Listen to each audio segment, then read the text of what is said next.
Start करते हैं। पहला क्वेश्चन है, हाल ही में विश्व प्राथमिक उपचार दिवस कब मनाया गया है? तो अभी विश्व प्राथमिक उपचार दिवस यानी कि वर्ल्ड फर्स्ट एड डे ये 12 सितंबर को मनाया गया। तो इस क्वेश्चन का बे ऑप्शन सही है। एक्चुअल में ये जो विश्व प्राथमिक उपचार दिवस है ये सितंबर के सेकंड सैटरडे को मनाया जाता है। तो इस बार सितंबर का सेकंड सैटरडे 12 सितंबर को पड़ा है, इसीलिए 12 सितंबर को ये वर्ल्ड फर्स्ट एड डे मनाया गया। अब ये मनाया क्यों जाता है? तो दुनिया भर में चोटों को रोकने और जीवन को बचाने में फर्स्ट एड के महत्व के बारे में जागरूकता बढ़ाने के लिए हर साल सितंबर के दूसरे शनिवार को ये वर्ल्ड फर्स्ट एड डे मनाया जाता है। अब ये इंपोर्टेंट डे वाला क्वेश्चन है, तो वीडियो को पॉज करिए और सितंबर में अभी तक जितने भी इंपोर्टेंट डे मनाए गए हैं सारे बिल्कुल सीक्वेंस में आप कमेंट बॉक्स में लिखिए। आज के इस वीडियो का हम टारगेट रखते हैं 40,000 लाइक का। तो अगर ये वीडियो आपको अच्छा लगता है, हेल्पफुल लगता है, तब आप इस वीडियो को लाइक और शेयर जरूर किया करो। और मैं आपको भी बोलता हूं, डेली मॉर्निंग में उठकर सबसे पहले अपने लिए टारगेट फिक्स करो, चाहे छोटा सा ही टारगेट फिक्स करो, लेकिन डेली मॉर्निंग में उठकर सबसे पहले अपने लिए टारगेट फिक्स करो और फिर अपना पूरा दिन उस टारगेट को अचीव करने में लगा दो। आपकी लाइफ ऑटोमेटिकली अच्छी हो जाएगी। नेक्स्ट क्वेश्चन है, हाल ही में कौन सी भारतीय कंपनी दुनिया की 40वीं सबसे मूल्यवान कंपनी बन गई है? तो अभी रिलायंस इंडस्ट्रीज दुनिया की 40वीं सबसे मूल्यवान कंपनी बनी है। तो इस क्वेश्चन का से ऑप्शन सही है। नेक्स्ट क्वेश्चन है, हाल ही में नेस्कॉम फ्यूचर स्किल्स के सहयोग से किस कंपनी ने भारत में छात्रों को AI कुशलता प्रदान करने की पहल शुरू की है? तो अभी नेस्कॉम फ्यूचर स्किल्स के सहयोग से माइक्रोसॉफ्ट ने भारत में छात्रों को आर्टिफिशियल इंटेलिजेंस कुशलता प्रदान करने की पहल शुरू की है। तो इस क्वेश्चन का बे ऑप्शन सही है। अब माइक्रोसॉफ्ट की बात है, तो माइक्रोसॉफ्ट की स्थापना कब हुई? 1975 में। इसका हेडक्वार्टर कहां पे है? वॉशिंगटन में। और इसके प्रेजेंट टाइम पे CEO कौन है? सत्या नडेला। नेक्स्ट क्वेश्चन है, हाल ही में किस राज्य के द्वारा फाइलिंग उपभोक्ता शिकायत प्रणाली को शुरू किया गया है? तो अभी दिल्ली में फाइलिंग उपभोक्ता शिकायत प्रणाली को शुरू किया गया। तो इस क्वेश्चन का से ऑप्शन सही है। आपने कंज्यूमर कंप्लेंट्स के बारे में सुना होगा, तो इसको आप फाइल कर सकते हैं, यानी कि ऑनलाइन इसको कंज्यूमर कंप्लेंट आप कर सकते हैं। अभी तक ये फैसिलिटी सिर्फ महाराष्ट्र में थी, अब दिल्ली दूसरा राज्य बन गया है जहां पे फाइलिंग उपभोक्ता शिकायत प्रणाली शुरू हुई है।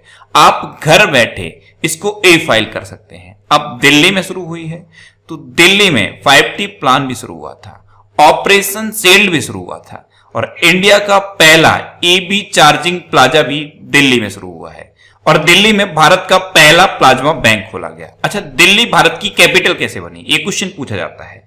तो 1911 में सबसे पहले ये घोषणा हुई थी कि कोलकाता से दिल्ली कैपिटल ट्रांसफर होगी। उसके बाद 1927 में जो आज की डेट में नाम है न्यू दिल्ली, ये नाम दिया गया। और उसके बाद फाइनली 13 फरवरी 1931 को न्यू दिल्ली इंडिया की कैपिटल बन गई। तो इस तरह से न्यू दिल्ली इंडिया की कैपिटल बनी। नेक्स्ट क्वेश्चन है, हाल ही में डायना रिग का निधन हुआ है, वे कौन थी? तो डायना रिग ये एक ब्रिटिश अभिनेत्री थी और अभी इनका निधन हो गया। तो इस क्वेश्चन का बी ऑप्शन सही है। ये थी डायना रिग। आपने गेम ऑफ थ्रोन सीरीज देखी होगी, उसमें ये थी डायना रिग और अभी इनका निधन हुआ है। नेक्स्ट क्वेश्चन है, हाल ही में भारत, अमेरिका और किस देश ने मिलकर 5G तकनीक के विकास का फैसला किया है? तो अभी भारत, अमेरिका और इजराइल ने मिलकर 5G तकनीक का विकास करने का फैसला किया है। तो इस क्वेश्चन का ए ऑप्शन सही है। अब इजराइल, तो मैप में देखिए, ये है इजराइल। इजराइल की कैपिटल क्या है? यरूशलेम। इसको यरूशलेम भी कहते हैं, जेरूशलेम भी कहते हैं, यरूशलेम भी कहते हैं और जेरूशलेम भी कहते हैं। इजराइल की करेंसी क्या है? Israeli new cycle. और इजराइल के प्रेजेंट टाइम पे प्राइम मिनिस्टर कौन है? Benjamin Netanyahu. अच्छा, इजराइल का एक शहर है तेल अबीब, इसकी स्ट्रीट का नाम बदला गया है। इसके स्ट्रीट का नाम बदल के गुरुदेव रविंद्रनाथ टैगोर के नाम पर रखा गया है। अच्छा, इजराइल ने अभी एक जासूसी उपग्रह लॉन्च किया था और उसका नाम क्या था? ओफेक 16। क्या था? ओफेक 16। अच्छा, इजराइल की संसद का नाम भी पूछ लिया जाता है, तो इजराइल की संसद का नाम क्या है? Knesset. KNESSET, Knesset. Next question है, हाल ही में एरो इंडिया 21 का 13वां संस्करण कहां आयोजित किया जाएगा? तो अभी बेंगलुरु में एरो इंडिया 2021 का 13वां संस्करण बेंगलुरु में आयोजित किया जाएगा। तो इस क्वेश्चन का सी ऑप्शन सही है। ये 3 फरवरी से 7 फरवरी 2021 तक आयोजित किया जाएगा और बेंगलुरु में आयोजित किया जाएगा। ये एशिया का सबसे बड़ा एयर शो और विमान प्रदर्शनी है और इसी के लिए हमारे जो प्रेजेंट टाइम की रक्षा मंत्री हैं राजनाथ सिंह, इन्होंने एरो इंडिया की वेबसाइट को लॉन्च किया है। नेक्स्ट क्वेश्चन है, हाल ही में किस राज्य सरकार ने भारत का सबसे बड़ा पिगरी मिशन लॉन्च किया है? तो अभी मेघालय गवर्नमेंट ने भारत का सबसे बड़ा पिगरी मिशन लॉन्च किया। तो इस क्वेश्चन का बी ऑप्शन सही है। ये भारत का सबसे बड़ा पिगरी मिशन है। 209 करोड़ रुपए की लागत से इसको लॉन्च किया गया है। इसका टारगेट क्या है कि अगले 3 साल में जो 150 करोड़ रुपए का पोर्क का आयात किया जाता है इसको न किया जाए, यानी कि 150 करोड़ का जो पोर्क इंपोर्ट होता है उसको इंडिया में ही फुलफिल कर लिया जाए। पोर्क क्या होता है? सुअर का मांस। और ये पिगरी मिशन क्या है? इसमें भी सुअर का पालन किया जाएगा जिससे कि इंडिया में ही पोर्क का प्रोडक्शन हो। आप कोई भी 5 स्टार होटल उठा के देखिए, मॉर्निंग में जो ब्रेकफास्ट होता है उसमें पोर्क जरूर रहता है। तो इंडिया में बहुत ज्यादा पोर्क का कंजम्पशन होता है, हम लोगों को पता नहीं रहता, लेकिन ये कंजम्पशन बहुत होता है। तो 150 करोड़ का पोर्क इंपोर्ट किया जाता है, इसको न इंपोर्ट किया जाए और इंडिया में ही ये फुलफिल हो जाए, इसके लिए पिगरी मिशन लॉन्च किया है मेघालय में। अब मेघालय में लॉन्च हुआ है तो ये है मैप में मेघालय। मेघालय की कैपिटल क्या है? शिलोंग। मेघालय के चीफ मिनिस्टर कौन है? कॉनरेड संगमा। और मेघालय के प्रेजेंट टाइम पे गवर्नर कौन है? सत्यपाल मलिक। नेक्स्ट क्वेश्चन है, हाल ही में जारी नौवहन मंत्रालय ने समुद्री क्षेत्र के विवादों को दूर करने के लिए कौन सा मंच शुरू किया है? तो अभी नौवहन मंत्रालय, इसे शिपिंग मिनिस्ट्री भी कहते हैं और शुद्ध हिंदी में जहाज रानी मंत्रालय भी कहते हैं। इसने जो समुद्री क्षेत्र के विवाद होते हैं इनको दूर करने के लिए सरोद पोर्ट्स नाम का एक मंच शुरू किया है। तो इस क्वेश्चन का सी ऑप्शन सही है। अब ये जो सरोद वर्ड लिखा है इसकी फुल फॉर्म याद रखनी है, society for affordable redressal of dispute. क्या है full form? Society for affordable redressal of dispute. तो सरोद पोर्ट्स ये एक मंच है और ये समुद्री क्षेत्र के विवादों को सुलझाने के लिए है। अच्छा, नौवहन मंत्रालय, तो प्रेजेंट टाइम पे हमारे शिपिंग मिनिस्ट्री की मिनिस्टर कौन है? मनसुख मंडाविया। प्रेजेंट टाइम पे हमारे जहाज रानी मंत्री हैं।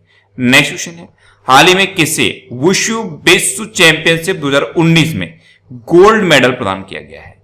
तो पूनम खत्री को वुशु विश्व चैंपियनशिप 2019 में गोल्ड मेडल प्रदान किया गया। तो इस क्वेश्चन का बी ऑप्शन सही है।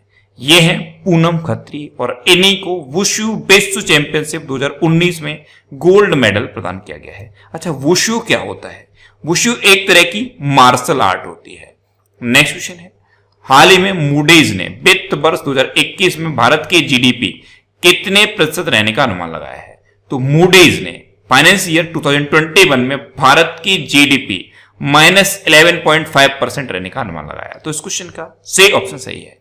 मूडीज ये क्या है? ये भी एक रेटिंग एजेंसी है और कल मैंने आपको बताया था क्रिसिल ने 2021 में भारत की जीडीपी -9% रहने का अनुमान लगाया था।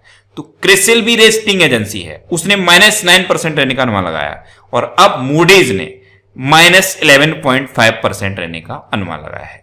अच्छा, जीडीपी यानी कि ग्रॉस डोमेस्टिक प्रोडक्ट, कल मैंने आपको बताया था कि जीडीपी के बारे में मैंने ये अलग से डिटेल में वीडियो बना दिया है। जीडीपी होती क्या है, जीडीपी को कैलकुलेट कैसे करते हैं और जीडीपी का हमारी लाइफ पर क्या इंपैक्ट पड़ता है, ये सब मैंने इस वीडियो में बताया है। अगर अभी तक आपने ये वीडियो नहीं देखा है तो इसे आप देख लीजिए।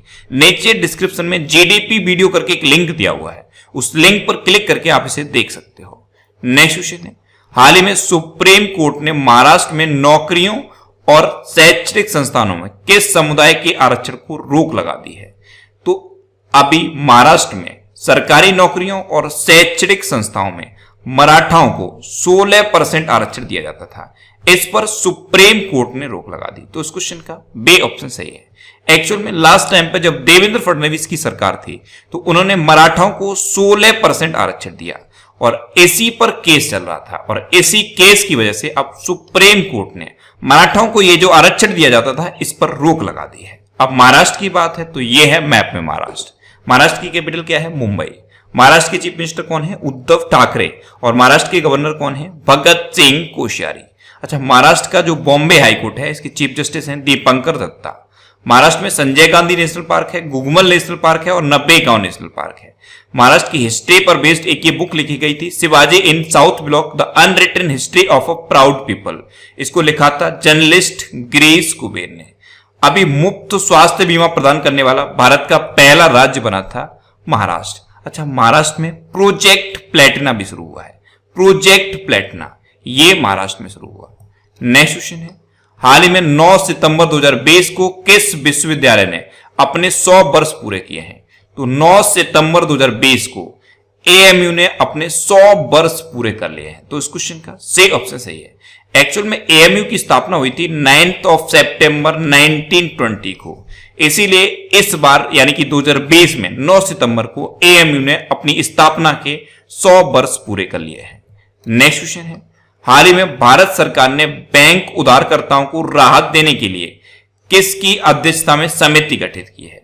तो भारत सरकार ने जो बैंक उधारकर्ता हैं इनको राहत देने के लिए राजीव महर्षि की अध्यक्षता में एक समिति गठित की। तो इस क्वेश्चन का बी ऑप्शन सही है। ये हैं राजीव महर्षि।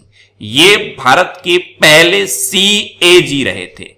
सीएजी यानी कंट्रोलर ऑडिटर जनरल। अच्छा, ये भारत के पहले सीएजी थे। तो प्रेजेंट टाइम पे भारत के सीएजी कौन है? तो प्रेजेंट टाइम पे भारत के सीएजी हैं गिरीश चंद्र मुर्मू, और ये जम्मू कश्मीर के पहले लेफ्टिनेंट गवर्नर रहे थे। अच्छा, जम्मू कश्मीर के पहले लेफ्टिनेंट गवर्नर रहे, तो अब जम्मू कश्मीर के लेफ्टिनेंट गवर्नर कौन है? मनोज सिन्हा। नेक्स्ट क्वेश्चन है, हाल ही में एपीएफओ ने वर्ष 2019-20 के लिए 2 किस्तों में भविष्य निधि ग्राहकों को कितने प्रतिशत ब्याज का भुगतान करने का निर्णय लिया है?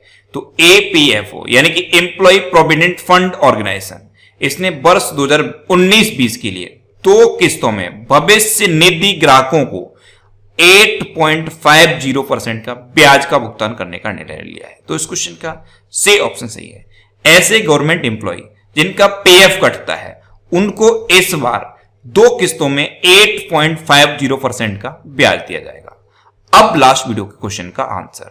लास्ट वीडियो में मैंने आपसे क्वेश्चन पूछा था कि हाल ही में नेशनल स्कूल ऑफ ड्रामा यानी कि एनएसडी, इसके नए चेयरमैन कौन बने? तो परेश रावल अभी एनएसडी के नए चेयरमैन बने। तो इस क्वेश्चन का सही ऑप्शन सही था और लगभग सभी स्टूडेंट ने इसका आंसर सही दिया। मोस्टली स्टूडेंट ने इसके बारे में डिटेल में लिखा। मैं आपको एक बार फिर बोलूंगा, क्वेश्चन के बारे में आपको जितना ज्यादा से ज्यादा पता हो आप लिखा करो, क्योंकि जो चीजें आप लिख देते हो फिर उन्हें आप कभी नहीं भूलते। अब आपके लिए आज का क्वेश्चन, आपके लिए आज का क्वेश्चन है, हाल ही में जारी ग्लोबल इकोनॉमिक फ्रीडम इंडेक्स 2020 में कौन शीर्ष पर रहा है? 4 ऑप्शन दिए गए हैं, इनमें से आपको अपना आंसर बताना है। और इसके अलावा हम हमारे फेसबुक पेज पर previous year question daily post करते हैं, तो आप फेसबुक पर नेक्स्ट एग्जाम सर्च करके हमारा फेसबुक पेज ज्वाइन कर सकते हैं, क्योंकि प्रीवियस ईयर क्वेश्चन आपको बहुत हेल्प करते हैं। अगर आपको किसी क्वेश्चन में कोई डाउट होता है या आपको अपने करियर से रिलेटेड भी कोई भी प्रॉब्लम है, तो आप इंस्टाग्राम पे इंद्रेश आरसी INDRESHRC इंस्टाग्राम पे इंद्रेश आरसी सर्च करके आप मेरे साथ जुड़ सकते हैं और कोई भी डाउट, कोई भी confusion without any hesitation discuss कर सकते हैं। अच्छा, आज के इस वीडियो का आप टारगेट जरूर याद रखना। आज के इस वीडियो का टारगेट है 40,000 लाइक का। तो अगर ये वीडियो आपको अच्छा लगा है, हेल्पफुल लगा है, तब आप इस वीडियो को लाइक और शेयर जरूर किया करो। और आपके पास जो भी स्टडी रिलेटेड व्हाट्सएप और फेसबुक ग्रुप हैं, उनमें आप इस वीडियो को शेयर जरूर कर दिया करो। तो ये था आज का हमारा करंट अफेयर्स का वीडियो। आपको ये वीडियो कैसा लगा प्लीज कमेंट बॉक्स में जरूर बताना। और अगर अभी तक भी आपने हमारे इस चैनल को सब्सक्राइब नहीं किया है तो इसे आप सब्सक्राइब जरूर कर लीजिए। आपको इस चैनल से निश्चित ही मदद मिलेगी। जब भी आप इसे सब्सक्राइब करेंगे तो बराबर में एक बेल आइकन बन के आएगा, आप उस बेल आइकन पर जरूर क्लिक कर लें, जिससे कि आपको डेली मॉर्निंग में करंट अफेयर्स की वीडियो मिलती रहे। Next exam always with you.